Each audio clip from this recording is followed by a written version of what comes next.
Hi, I'm Shoshana Goldstein-Nissenbaum, a Toenet Rabbanit, a halachic advocate, and a mediator. Welcome to my podcast, Divorcing with Dignity. Today, I am honored to host Yonasan Bender, who's a psychotherapist who graduated from not only from Yale University, but from Hebrew University, has training in a lot of modalities, CBT, the Beck Institute, in addition to, I think, the more famous of all of them, including Yale University, for those of us in the realm of working on marriages or divorce, and that is the Gottman Institute. He specializes in treating anxiety, depression, anger, poor self-esteem, insomnia, autism, eating disorders, psychosis, problems in parenting, sexual dysfunction, and marital conflict. He has an extensive background working with individuals, couples, families, and children in his therapy practice in Jerusalem. So welcome, very happy that you gave us from your precious time. That's a long list of specialties.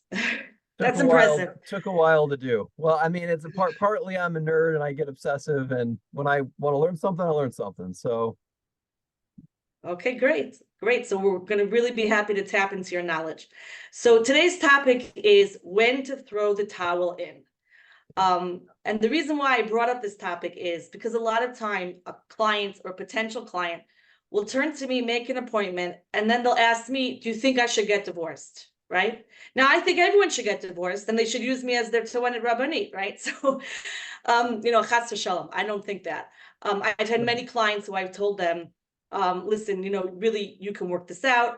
I think you can work this out. I think you can try. I can't predict necessarily if someone can work it, but I think there's who to work with on the other side or things that they can do. Well, I mean, it's a big question. I mean, it's a big question. You on the spot for, right. In some so sense. I'm not a therapist and I'm not a rabbi, which you are, right? That's the one thing I forgot to mention.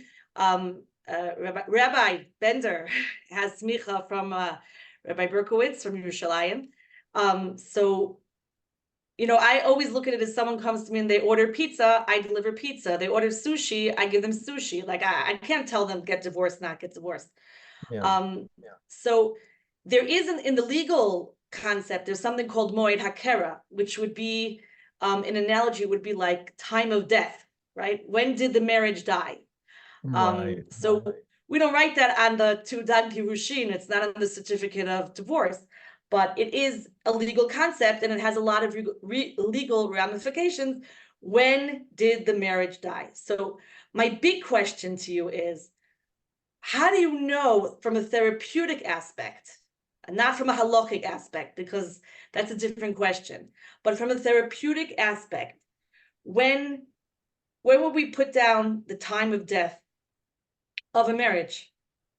Yeah, that is a big, and it's worth, I mean, to be honest with you, it's worth answering both questions from a therapeutic perspective, but also from a ruchnistic perspective. I mean, to separate the two is, separating the neshama from the body in many respects. So it's the real emotion from brass tacks. There's a lot of different types of divorces, what causes people to get divorced. So there's kind of like two broad categories. There's a situation where the couple is, fighting like cats and dogs. There's like a tremendous amount of criticism. Everyone's defensive. Everybody's keeping tally with who did what, when, why, and how. And that's one version where just from a bitter attrition, people are worn down until they say, listen, I invested so much, I'm in so much pain, I just can't do it anymore. And it generally, it takes about, the key markers are, after year 3 and year 10. That's one version. The second version is, and it's really baffled marital therapists for a long time, that you'd have these couples who they're not fighting. There's no criticism. If you were to ask them, do you respect your spouse? They'd say, sure do. And then you'd ask the next question, well, how often do you spend time with them? And they'd say, not often.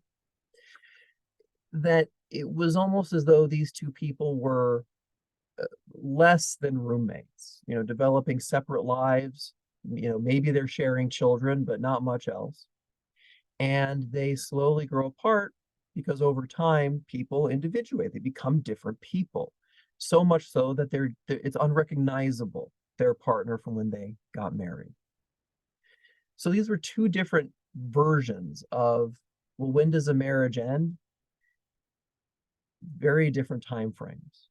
When the pain is just too great, or they can't recognize the person they're living with.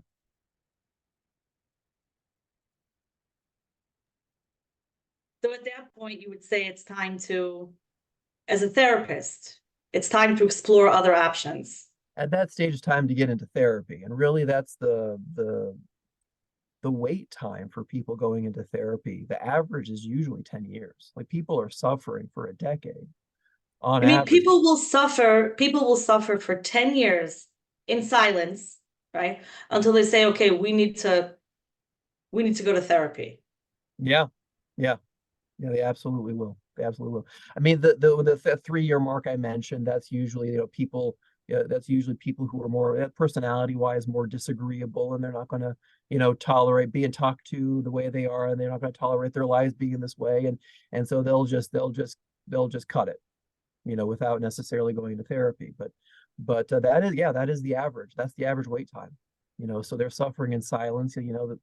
The silence in public, but oh man, in private, they're yelling and fighting and screaming.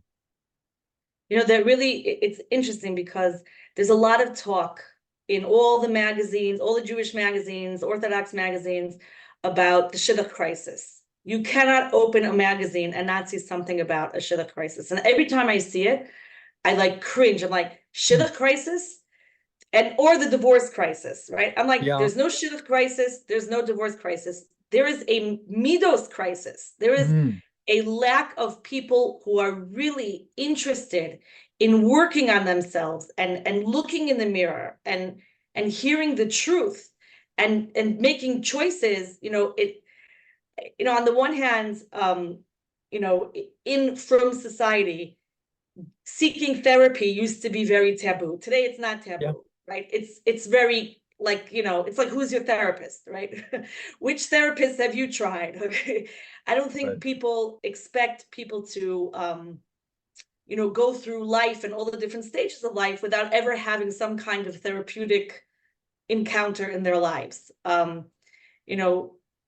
I think that's great, because I think that is the answer. The answer is to really look in the mirror and try to figure out who I am and where to go forward. And that reflects also that most of the divorces that at least I do are long-term marriages. I don't have a lot of young kids, young kids I'm talking about in their lower 20s who've been married for a couple months, who've been married. Those are severe, and those get, taken care of. That's usually I see people who are in marriages for long-term, who have, a lot of kids, who've been there not just for 10 years, but who've been in a marriage for 20 years. I had a number of divorces over the past year where the couple was married over 35 years. Yeah. I think I had 3 or 4. When the kids get married, that's when they're getting divorced. Yeah. They waited it out. Or one of them waited it out. They waited it out. Yes. And it's usually the wife. Husbands, and it's usually the wife who's waiting out. Usually husbands don't realize there's a problem, which kind of gets into in certain ways certain causes. Like, well, why didn't they realize there was a problem? Well, one half of the marriage didn't realize there was a problem. Legitimately didn't realize there was a problem. That we have all the time in Beit Hadin. When one of the couple, either the husband or the wife, decides they want to get a divorce, the other one is like, what? I'm married. We have a perfect, and then they, kick in their heels, and that's where Sarbanut Laget comes up, where they're and that's always the most amazing thing, where you have one person coming in with a narrative about abuse, about all these hurtful things, and the other party is like, I don't know what you're talking about. Like, everything is fine. Like, what could that possibly be? So we have the crisis that we have is not a crisis of shidduchim. HaKadosh Baruch Hu, he takes care of everybody in shidduchim. We just had Parshas Beshalach, where Chazal tell us, Kasha zivugo shel adam kekriyas yamsef. A person's zivug is as hard as kriyas yamsef, and we all have to ask the question, well, what is kasha? What is hard for Hashem? what could possibly be hard for Hashem? Everything is easy for Hashem. And an answer I heard is that we make it difficult. We make it very difficult. So because we make it difficult, it's excuse me, just having we have an azakah here up north. Sorry. Oh, okay. Do you want to go to your safe room? No, I'm good. I'm good. You're good. Okay. I'm in a safe place. Baruch Hashem. Fine. Okay.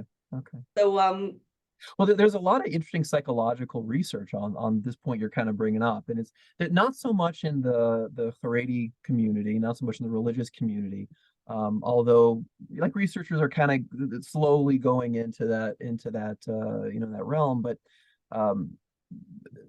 it seems like there's like a mixture of, I mean, Revolve already is writing about this in Ellie Shore. I mean, the emotional fortitude for people to withstand criticism is much less, and that definitely bears out in research. That it's the fun technical term is fragilization. That especially since the 2000s, there's been a radical increase in just how people are psychologically much more fragile. And there's a bunch of reasons for it, but I mean the very much is front and center in terms of, well, why are people unable to withstand a very difficult matzav, a very difficult situation, marriage, living with somebody who does not see the world the way you do. I mean that if anything, it's incredibly difficult. Because in most contexts, if it's a friend, well, you don't have to see a friend every day. Friendship, technically speaking, is someone you see every now and again. You can stop talking to the guy for 10 years and then immediately pick it right back up. There isn't that same, it's not even a question of investment, but this molding effect. With family members, I mean, since you were born, you're able to ignore just how weird your family members are. You all just kind of don't see the same things, and yes, see the same things. Like you are going to be mostly like your mom and dad after all. But with a spouse, it just isn't that way. It's an incredibly difficult thing to live with somebody who is fundamentally not like you in most ways. And the fact that whether because of parenting, parents, or whether you grew apart, or whether you just, one of the spouses changed. Yeah, well, and it's being able to withstand those challenges, really starts with parenting. The parenting styles that people have developed over time.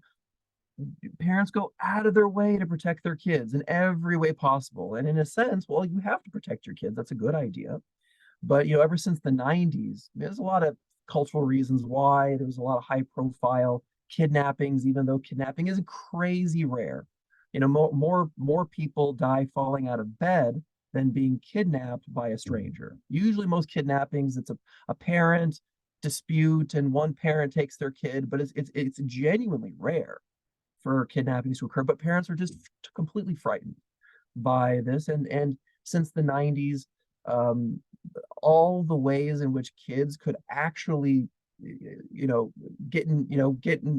explore the world and be on their own and learn that they can withstand the knocks of life were taken away from them from well-intentioned parents who are scared to death that anything bad could happen to their kids. And so that just one example, just one reason of many that translates into later in life, kids not emotionally growing up being too fragile to withstand something as beautiful but as difficult as marriage.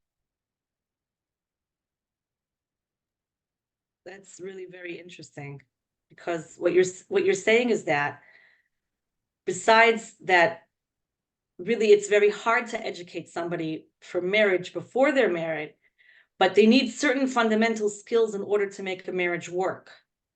Yeah. They need to be marriage material. They need marriage material. When I used to teach, and I used to take my students to Kivrei Tzadikim. So every time we go to a muka, I would tell them, don't just daven for zivug hagun, daven that you should be hagun la zivug, that you should be ready to accept your spouse and be married. Because it's not easy to have a real good marriage. Forget about a okay marriage, right?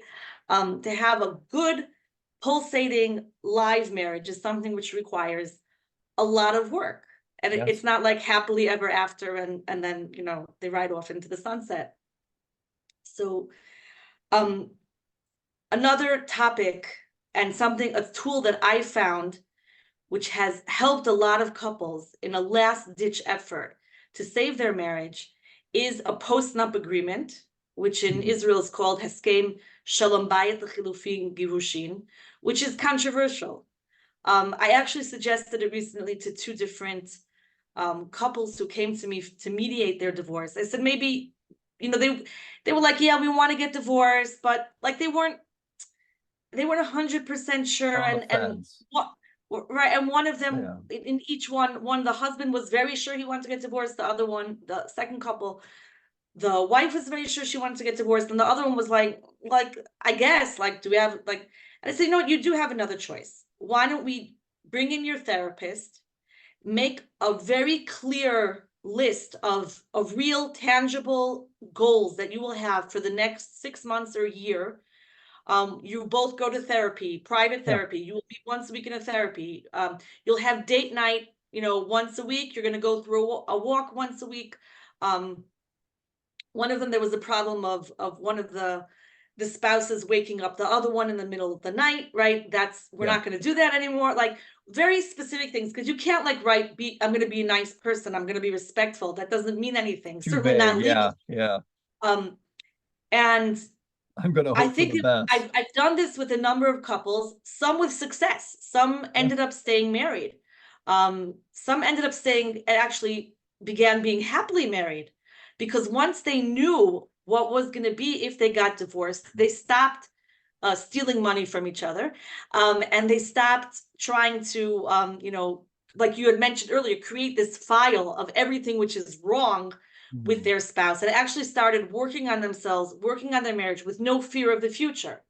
So I had these two couples, and both of them went to their one went to the Rav, one went to the Admor to ask if they should do this. And both couples, came back and they said to me, well, their rabbi said that there's no such thing and it's not a good thing and they shouldn't do it. And I was like, can I talk to them? Can I explain to them what it means? The next step is divorce. So, a post-nup is not, halachically, it's very, very, the Beis Din loves it when couples do it. Sure. And they go before the Beis Din. And I actually did it for, I don't want to say the Hasidic sect, because I don't want to open up that can of worms, but a number of years ago, I did a Heskem Shalom Bayit, L'Chilufin Girushin, for a very, very Hasidic couple who follow, in their Hasidus, they follow their Admor, whatever he says, they don't do anything without asking. And we came to the Beit HaDin, and I think even the Dayanim were a little bit surprised, but they asked them questions and they approved it. And then we were finished, and I said, wait a second, Kvod Harav, I want you to bless this couple that they never walk into this Beis Din or any other Beis Din again. And he really blessed them, like very sincerely. And Baruch Hashem, it's been a few years, I haven't heard from them, so I guess things are good. But what do you think about that? Because there are couples who come to me and say it's just a manipulative tactic. It's not, we're never going to really have shalom bayis. The other side is just trying to buy more time, or trying to get me in a good mood where I'll agree to things where I never would agree to that because I want to stay married. So I'll promise you a higher mizonot.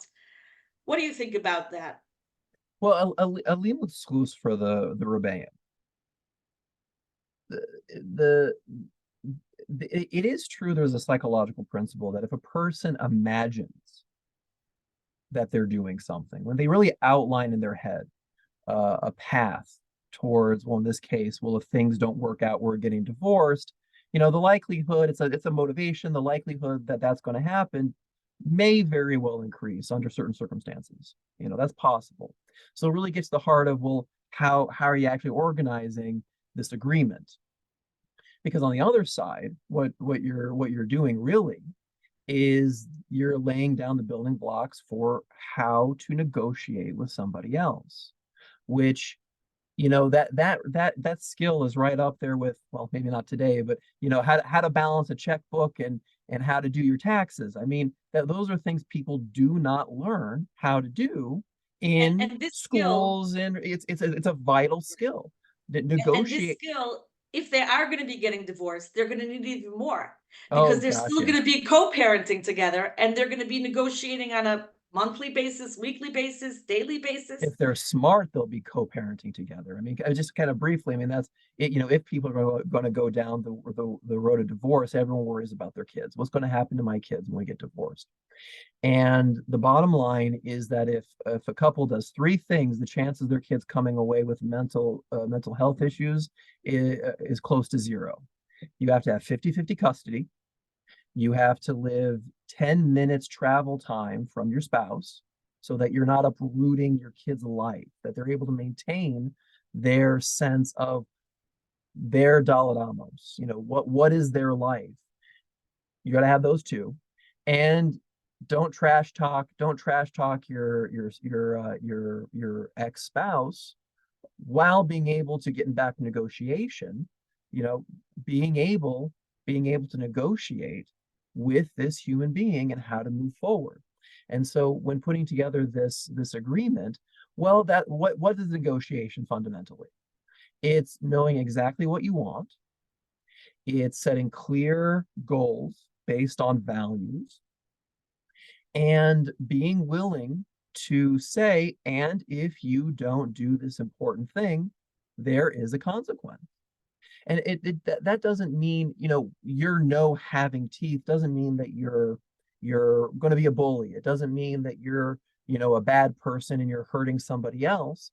What that fundamentally means is you have to have a vision of what you want your life to be, and to not allow yourself to be taken advantage of by someone else. Because, well, that's a wonderful road to walk down, because essentially if your no doesn't have teeth, you're giving all the power to the other person, with the repercussion of, and if things don't go my way, I'm just going to be bitterly resentful against you. That's not a good recipe for a marriage. So in some sense, being Not a able good to have, recipe for a divorce either. yeah, exactly. And that's certainly not a Yeah, good that ingredient doesn't work in any in recipe. anything. Doesn't work in business either. So right, exactly. And so not giving that sort of emotional power to another person does require, the individual to, yes, take on the level of responsibility of asserting what they want and what they don't want. And so, those two pieces are so difficult. The being able to verbalize what you want is very hard. And to expect the person you're married to do you the kindness and chesed of knowing what you want without you telling them is far too much to ask for.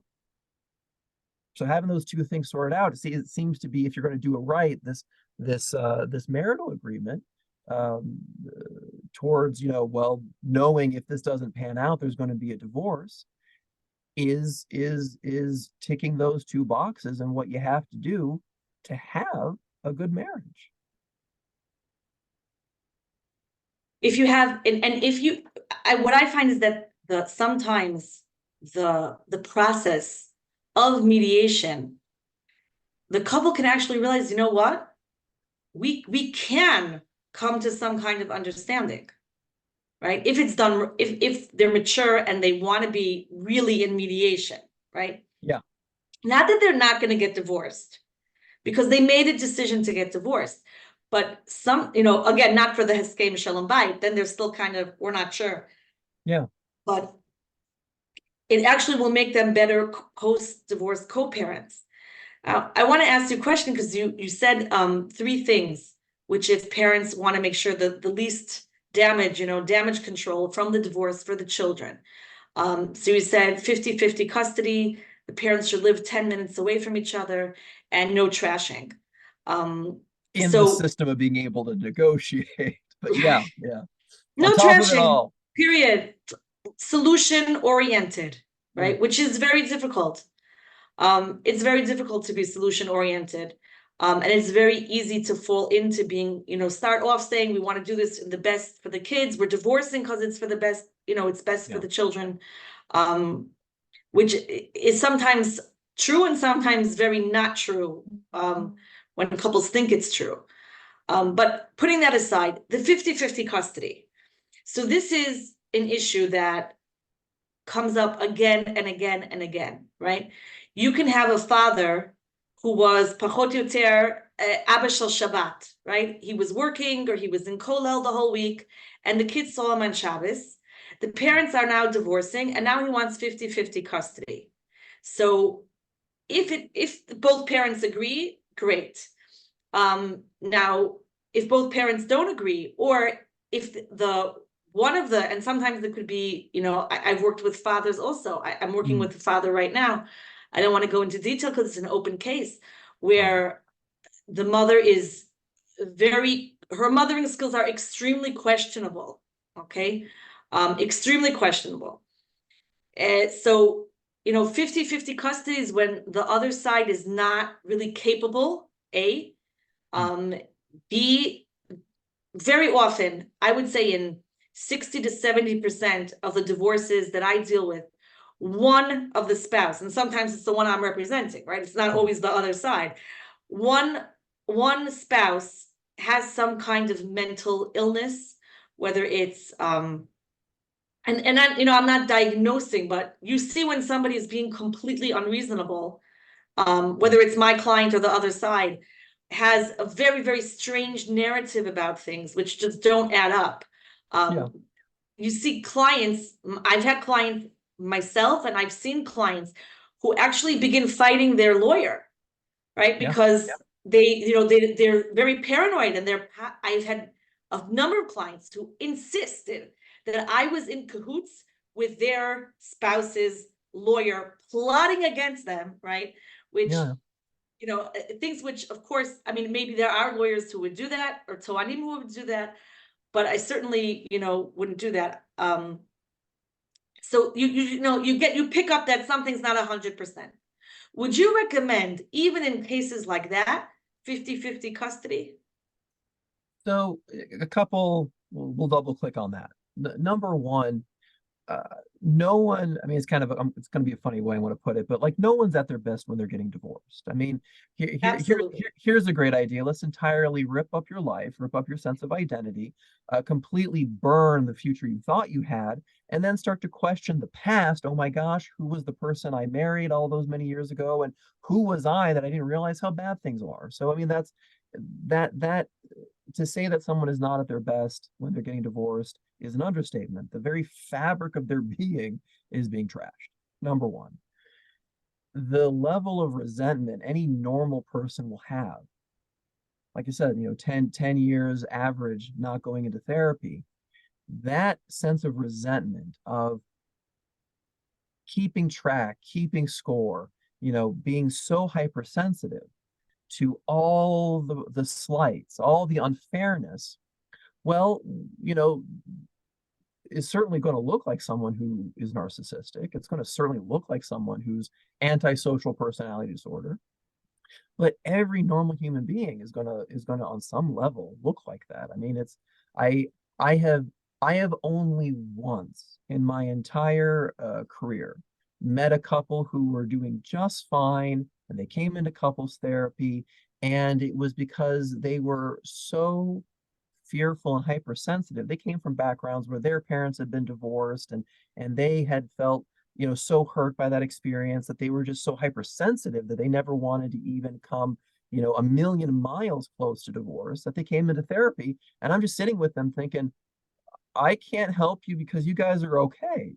That I like, thank God. Wow. Like, this is okay. So that's kind of number one. You're definitely not catching people at their best. But that being said,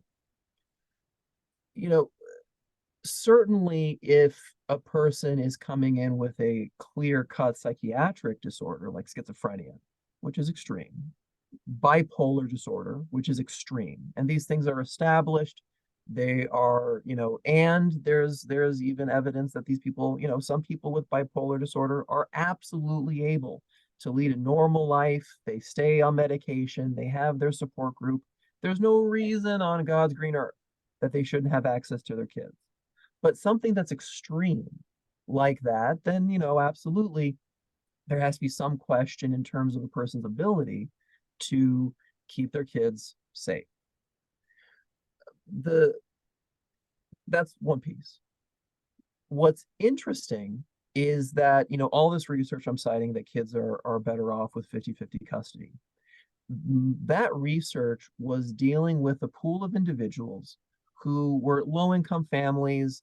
They, definitely had one or two screws loose, for lack of a better term.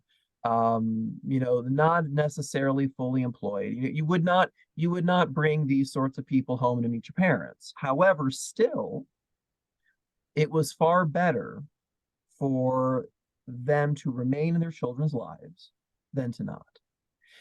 Wow. There's two parts to that. Number one is there's no one who's going to love your kids more than you.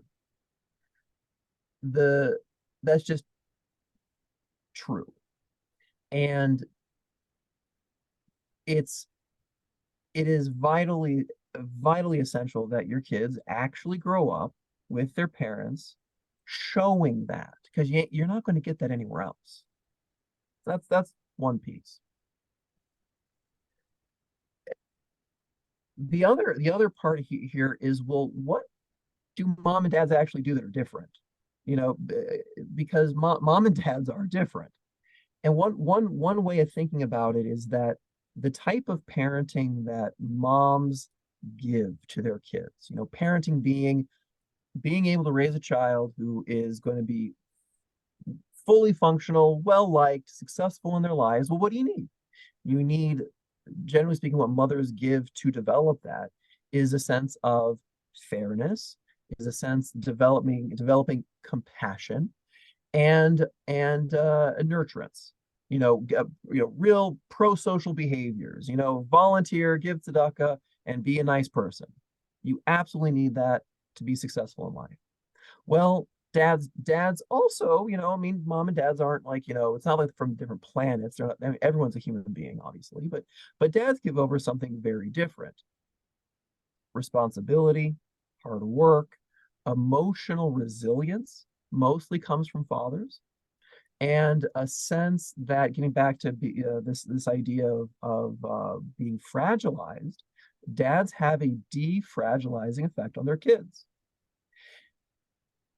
An example, kind of, how mom and dads come together. Picture for a second, dad's out playing in the yard with their kids, and dad's tossing these kids up in the air as high as they can go. Oh my gosh, 3 stories high. That little kid, like, it doesn't weigh so many pounds. You can toss that kid pretty high. Scares mom half to death. That's oh my right. gosh, what are you doing? And Safta. Yeah, mom says, hey, knock it off. And so what ends up happening is, well, dad's not really going to listen to mom because, he's having a good time. And, mom's not going to put up much of a fight with dad. So what happens is compromise. Pshara. Dad stops tossing the kid up in the air as high. And what this illustrates is that both mom and dad are bringing very different things into the parenting of their kids, and they're creating a whole human being, valuing safety, fairness, compassion, nurturance, and a sense of adventure, emotional resilience, and responsibility taking, that you're tough enough to take on responsibility. So that's the second reason why that 50-50 split is so essential, that a person as an individual, you have to have some sense of humility. You can only do so much. No one's a jack of all trades. And it doesn't just take a village to raise a kid. It takes a mom and a dad. Right here. I like that example. That really illustrates the balance and the coming together.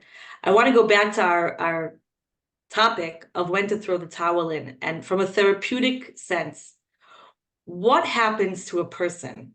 And obviously every person is different, okay? But the general trajectory. What happens to a person who decides to stay in a dead marriage, knowing that they're staying in a dead marriage and knowing that it's a dead end marriage? What are the rates of survival, resilience? Because in our community, it's not so simple to get divorced. I don't think anybody just says, oh, this didn't work out, I'm not trying, I'm throwing the towel in and gets divorced, because the community doesn't accept that, right? The community doesn't accept the general community.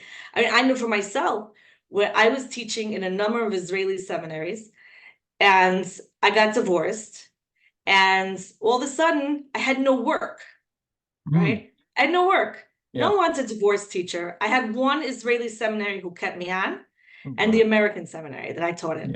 Other than that, everyone was like, goodbye. Have a night, oh, we're not opening the course next semester, like bologna and salami. They just, they didn't want a divorce teacher there. And there's a very high price to pay. Some people will look at it in terms of shidduchim, right? I can't get divorced because my children and their shidduchim. Well, by the way, I just want to say the fact that those seminaries did not rehire me was actually the biggest blessing that ever happened to me, because I got a new career from it. Yeah, I guess so. Yeah. Yeah, I went and I learned to be a Toenet Rabbanit. I said, okay, if this is not working out, then I better get myself a career. So Baruch Hashem, I'm grateful that Hashem orchestrated it that way. But that's the way it works, right? The way and men as well. There's actually a halacha that a cheder rebbe cannot be divorced. It's in the Shulchan Aruch. So a man who gets divorced, who's a cheder rebbe or who's a magid shir, he's facing the fact that they might actually fire him, and halachically they could do that. Doesn't mean that that's necessarily the right thing to do. I'm not commenting on that, but it's a possibility. So a lot of people choose to stay in dead marriages. What happens to somebody like that? What are the risks they're taking? Maybe that's a better way of analyzing it. Because what happens to them, every person is different. What are the risk factors psychologically of staying in a dead marriage?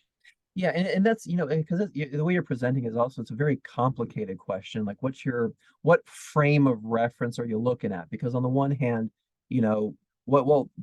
on the individual level, what happens if someone's in a extremely unhappy marriage?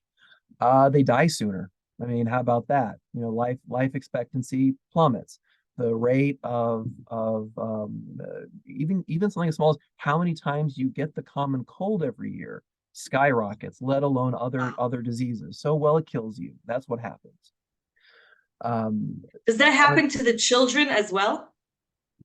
So what ensures children thrive is not, this is actually kind of interesting. I did some research personally on this question, and it's not so much, it seems to be that what helps kids thrive is not so much how warm and fuzzy and mushy mom and dad is. Here's a bad way of putting it. It's not so much that mom and dad remember your birthday. It's more that you have a sense that mom and dad are the ground under which you stand, and that you feel completely like assured that life is safe and good. So obviously, if that's your mom and dad, they'll remember your birthday. But the point being is that it's less the sentimental, which must be there, but more the sense that you can rely on your mom and dad. They're tough enough, they're strong enough that you can rely on. So, if you can pull that off, fantastic. But again, getting back to, well, why are people getting divorced? They really can't negotiate. They can't say to their spouse, they can't even articulate to themselves what they want, let alone their spouse. And so it's a recipe for constant fights and chaos. So that definitely does wear on kids, because, well, that's not safe. That's terrifying. That sort of level of chaos in the family. So it's wearing on kids also. So on that level, it's incredibly devastating staying in a terrible marriage like that.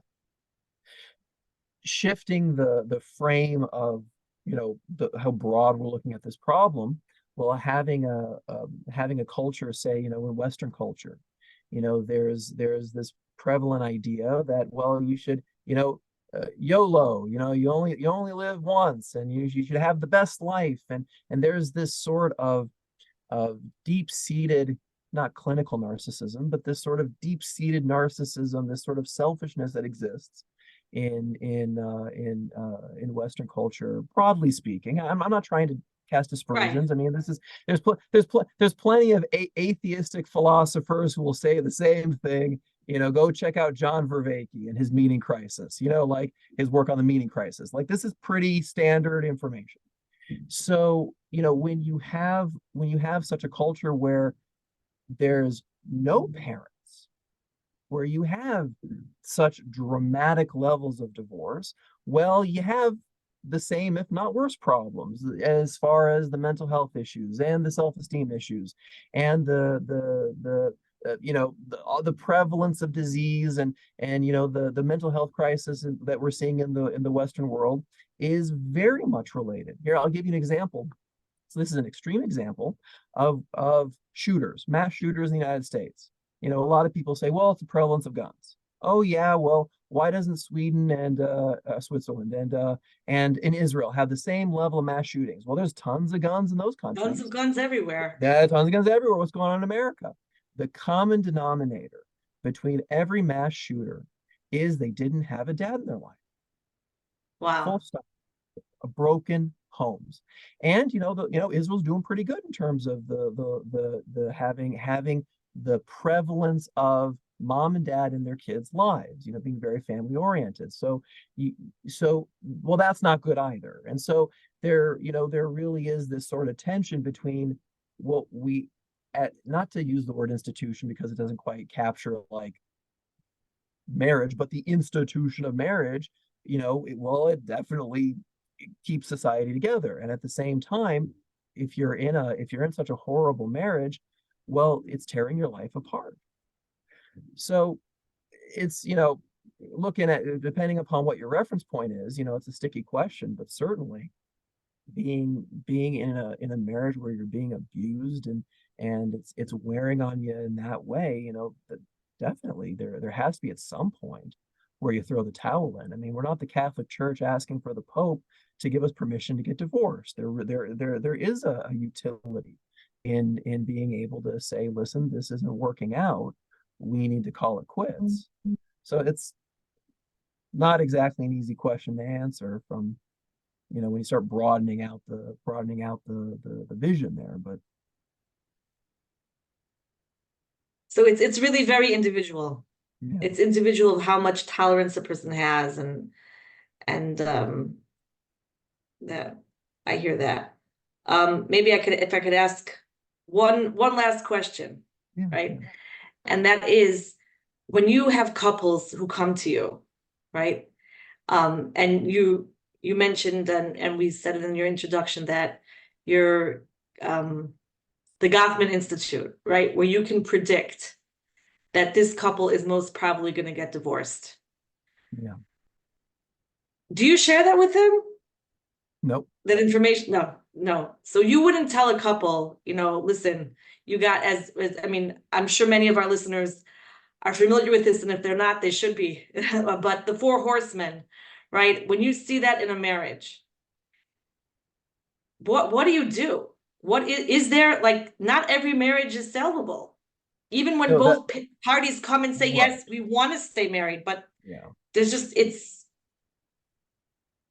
not workable. There was only one time that I actually felt it was necessary to tell one side, hey, this ain't going well. And it was in a case where the other spouse was a full-on, they had very strong psychopathic tendencies. This was a person who was more of a lizard than a human being. This person was born what? More of a lizard than a human being. Okay. So, but that aside, I mean, we're not talking about questions of abuse, but it is true that, I mean, when a couple's, high conflict, high contempt, defensiveness, stonewalling, I mean, those do predict divorce, and they predict it pretty accurately. Even in frum society. Oh, absolutely. Yeah, absolutely. Okay. Absolutely. So I wouldn't necessarily tell people because, well, on the one hand, that's statistically true. On the other hand, who says you have to be a statistic? And so there's sometimes you can throw the Hail Mary and make the touchdown from, make it 90-yard pass. Short of that, though, that does happen, but so you don't want to close the door to a possibility of creating a path forward that these two people, because they fell in love once. There is something there that they at some point did see the other person as the one that they wanted to share their life with. There was a spark, there was a sense of meaning, there was something grabbed both the husband and wife to say, hey, you know what, like, I want to share the rest of my life with you. And so a part of couples counseling is really trying to find out, can that spark, that neshama, be unearthed? That being said, though, and I could kind of getting back to one of your previous questions in terms of the Shalom Bias agreement, that a lot of those things in that is really, therapeutic. If a therapist is not doing those things, they're not doing their job. There has to be a certain level of setting those standards, outlining what the goals are, making clear what both parties want. And that is I think it's much more pronounced in Gottman's approach to therapy. Also, behavioral couple therapies are really good at doing that. That's so I hope that answers the question. That you don't want to like, you want to give it a go. That's the bottom line. You want to give it a fair chance without labeling the marriage that, oh, this is doomed. Yeah. Right. But do you think that Haskem Shalom Bayit Lechilufin Girushin labels the marriage as doomed, or it actually gives them a space to work? As long as the spirit of its creation is for the sake of finding solutions, yeah, it'll work. If it's another tactic, and this might not even be, I've been put in this position within the therapeutic context where it's not immediately obvious what the person's doing is genuine. You think it's genuine, but it's not immediately obvious that it's another manipulation. We're just ticking boxes. So, oh, great, I've gone to therapy so I can say my husband or wife is nuts. Just because someone's showing up to solve a problem doesn't mean they're actually solving the problem, 100%. or that's their intention to do so. So, the bottom line is that, as definitely, like I said, like, as long as it's in the spirit of finding a solution, the whole way in which this Heskem is formulated is actually something a good therapist should be doing already. So if they're getting that with the lawyer or the Toenet, great. That's amazing. Wherever you can find the gem, pick it up and put it in your pocket. Okay, great. Thank you so much for sharing with us. I think everyone, me, all the listeners, we learned a lot today. And I think it was also, there was a certain inspiring thread that went through this conversation, which is that there is still hope. If a person is going to really be willing to play their part, and even if there's no hope for saving the marriage, there's hope for having an amicable divorce. Because if we can learn the skills of negotiation and keep focused on what's really important to us, by knowing what's really important to us, then we're going to have the quality of life, married or divorced, is going to increase by tenfold, if not more. If not more. Okay, thank you so much. Thanks for having me. It was really fun talking with you.